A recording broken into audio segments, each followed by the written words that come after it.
much love. Baby, don't hurt me. Baby, don't hurt me.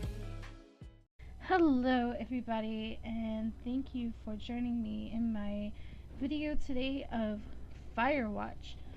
So as you can tell, I have not started this game yet, so let's go ahead and get started. I've heard pretty good reviews about this game, so I figured that I would give it a try. So just waiting on this load.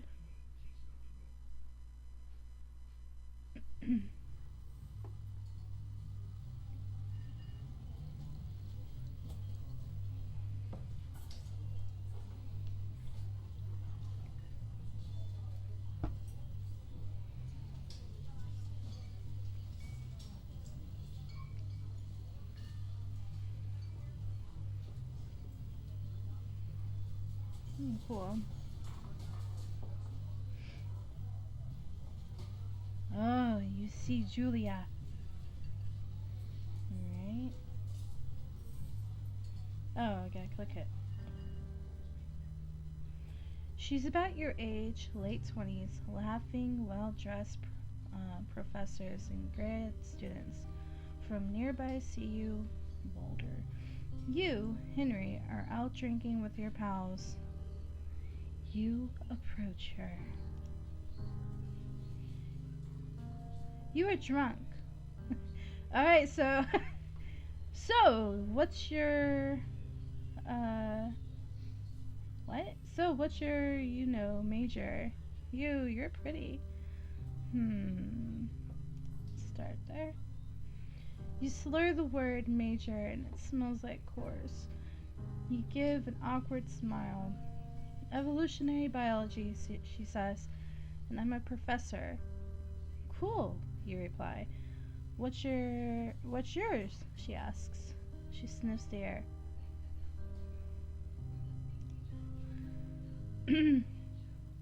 Was that a burn? You ask. She says definitely. Worried she hurt your feelings, she asks you if you want to split a cheeseburger. Aww. 1 week later, you are Julia's boyfriend.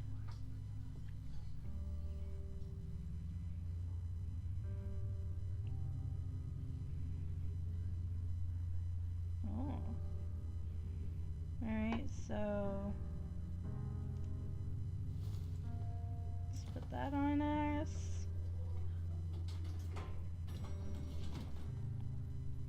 Alright.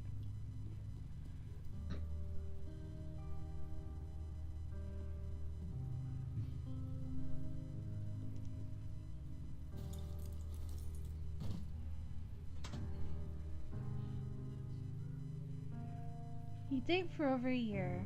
She drives you absolutely nuts. It's great. You move in, you share an apartment near the school with a view of the mountains. You two drink beers out on the deck. You drink beer just about anywhere. Life is good.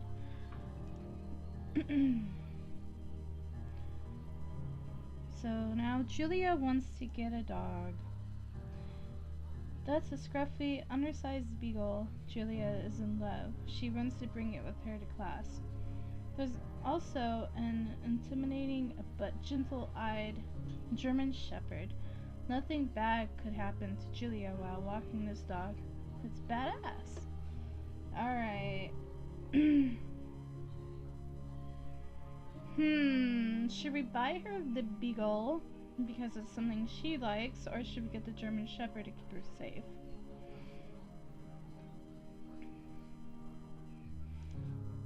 Let's get him. Mayhem's an excellent dog. He loves wrestling with you in the park and goes with Julia on her runs. Even though he's too big to bring to school, Julia loves him all the same. Mayhem is a friend, child, and pet, all rolled into one. Oh, it's 1979. You talk out on a deck. It's summer, and it's 9:30 p.m., and the heat still radiates off the high desert. What do you think about kids? She asks. Oh God, not the kids. Kids? That's not very smart or good at much. I'm saying if you and I have some, a couple little idiots. I don't know how long have they been together. Like, if they've been together for a little bit, then I mean, I guess kids would be alright. But I mean, if they're still like really, really, really, really still in the beginning of their relationship, whatever. He agrees. In that case, we should probably get married. Yeah, I would like that. These kids are going to be screwed up enough. It's probably for the best that their parents are hitched.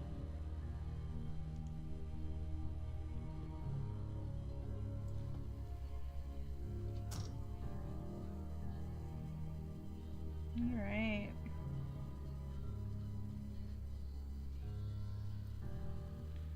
So, I guess we are at our new place.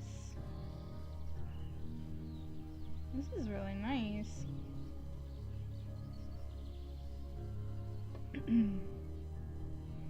It's a Thursday night and Julie is 4 hours late. She doesn't call. You're worried and getting angrier by the minute.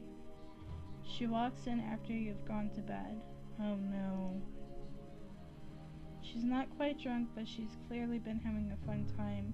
You fight when she gets between the sheets.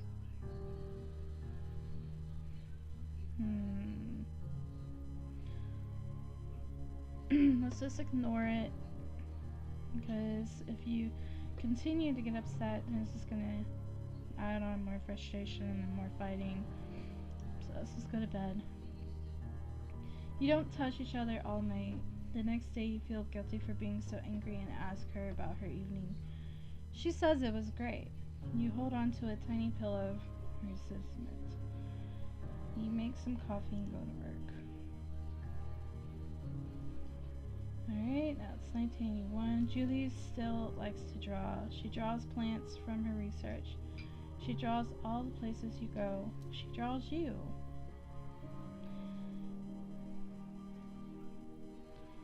Alright, let's go with He-Man. You look awesome.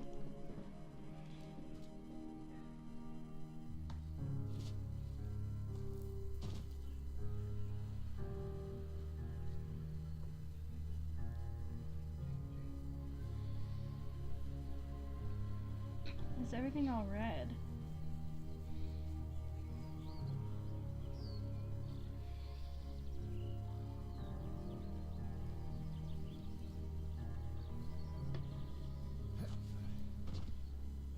Oh wow, that's pretty. 1982. During the summers, you and Julie enjoy walking Mayhem at night. There's a festival in town. It brings in folks from far away places. One of them tries to mug you with a knife. Oh God.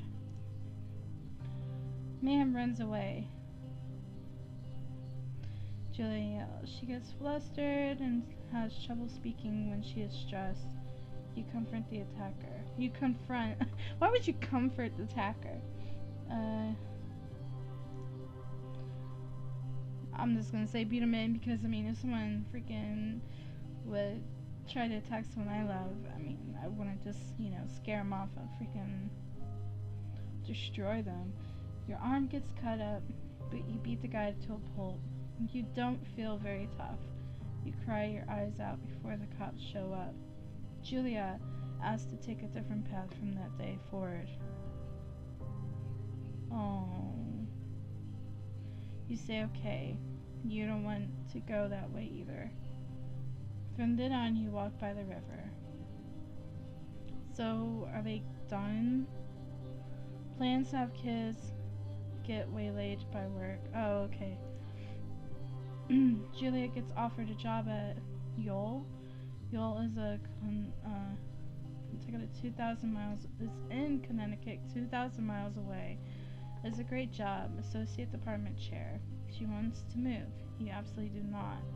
Convince her not to take the job, or agree if she commutes back and forth. I mean, Because if it's something that she wants to do, I mean, you shouldn't keep her from her dreams. But at the same time, like, you would miss her. Knowing that, you know, she's so far away all the time.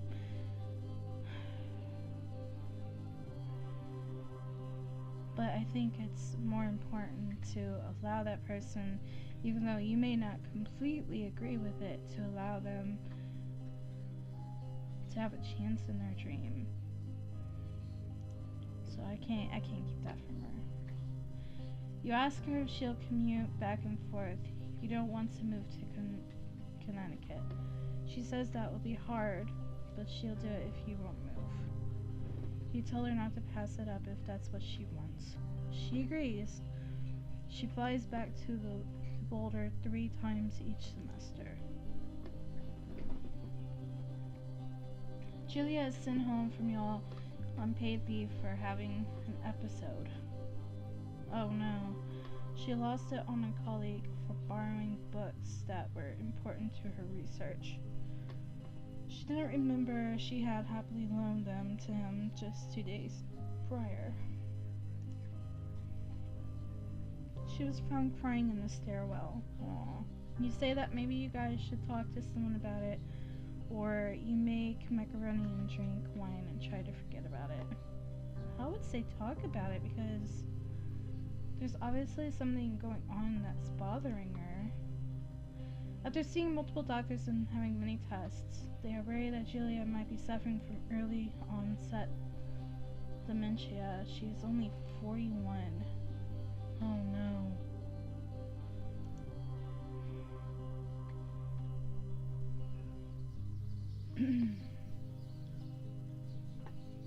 Wow, that's pretty. I can't walk anywhere.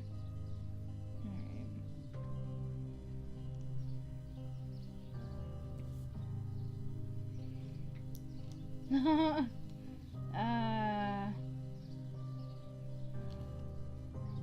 So those were the things that she... Aww. Mayhem is getting older. He's got silver hair down his back and slows down at night. Oh no.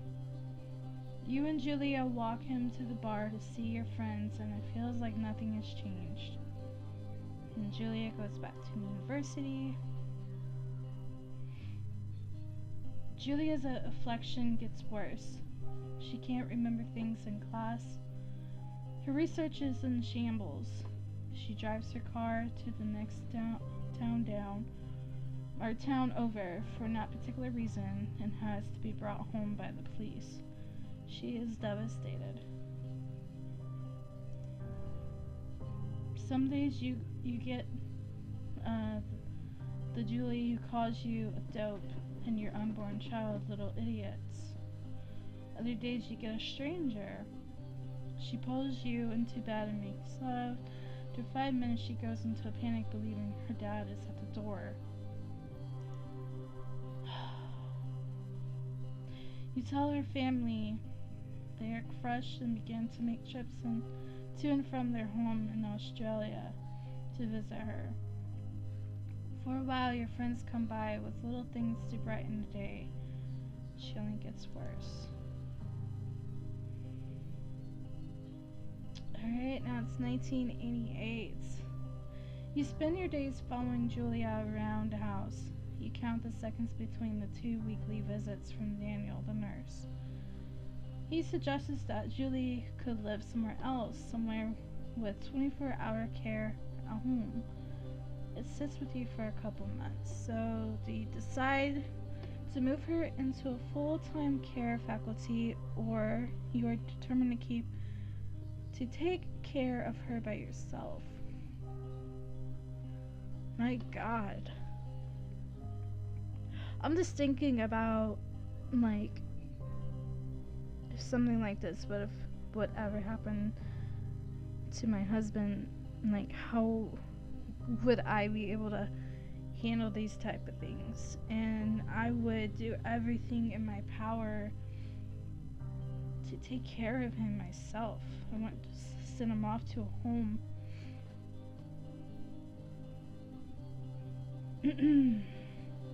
Alright. Now we are walking into this beautiful forest.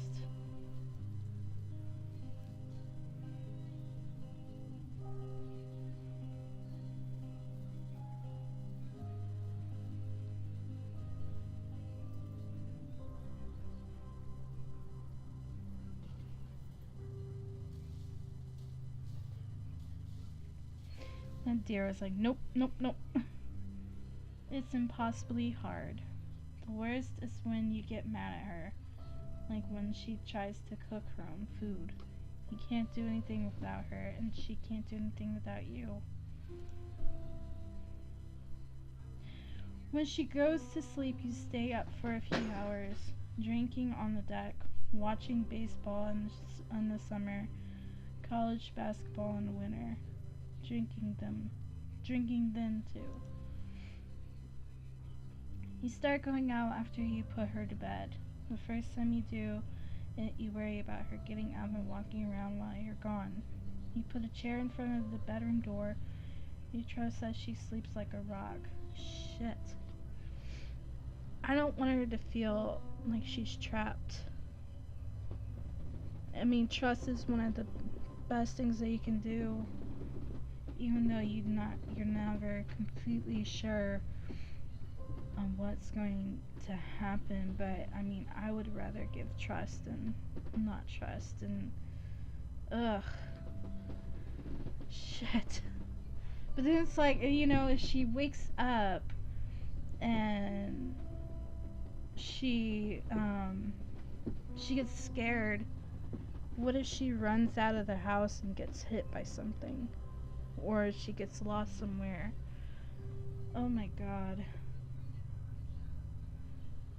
I don't know, guys. Let's just keep her safe. You go to the same bar at the boring end of Pearl Street. It's nice there. Over time, you tell Shella, the bartender, everything. It's a huge weight off. You're home and in bed by 1 a.m. a couple nights a week. You look forward to those nights. So he's starting to break away from Julia, it seems. He loves her, it's just, oh no.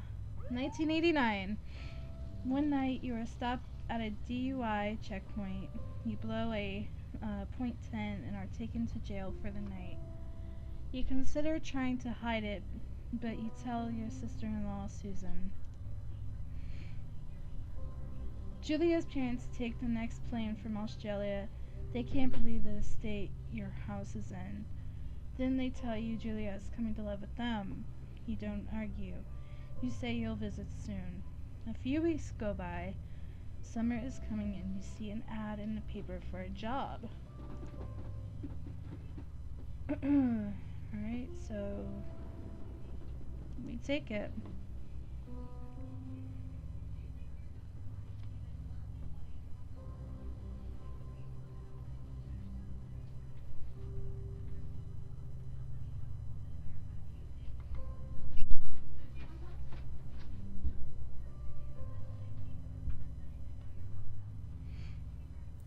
Oh, alright, so let's go enter the lookout tower. This is a really pretty game. The music is really nice. Alright.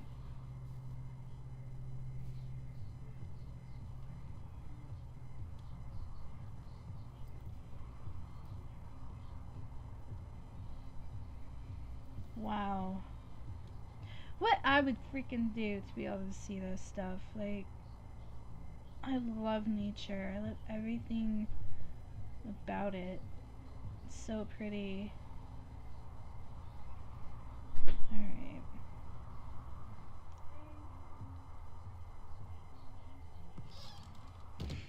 Alright, so now we are going to turn on the power.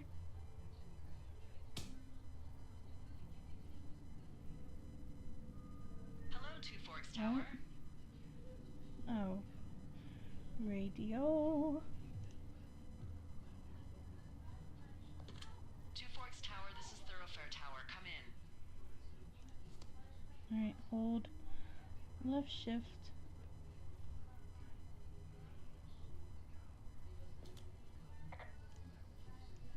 What? Select dialogue. And then released. Oh, okay. Hello? Whoever this is? It's Henry, right? Yeah. I'm Delilah. Yeah, that's what the guy said on the phone. So, what's wrong with you? Excuse me? People take this job to get away from something. So, what's wrong? What's wrong with you? That's a great idea. Go ahead. Look, I just hiked for 2 days, so I don't really follow whatever it is you're doing right now. You take a stab at what's wrong with me. Fine, then can I sleep forever? Sure, buddy. Okay, now go ahead. What? Nobody back home can stand you. You're rebelling against mom.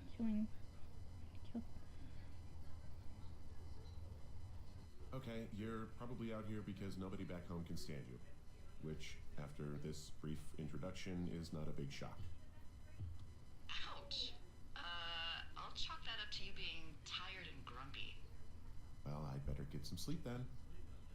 One sec. Now it's my turn. Okay, good night, bye. Let's see. I don't know anything about you. I say you got fired from your job and have finally decided to write your novel. That's the sort of bullshit reason you'll find a man out in the woods. Good night. Alright, well. That was interesting.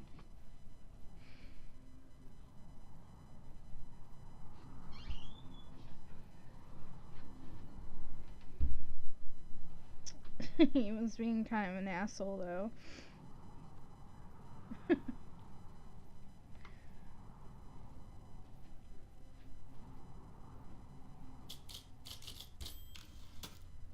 Morning, Henry. Well, I guess good afternoon.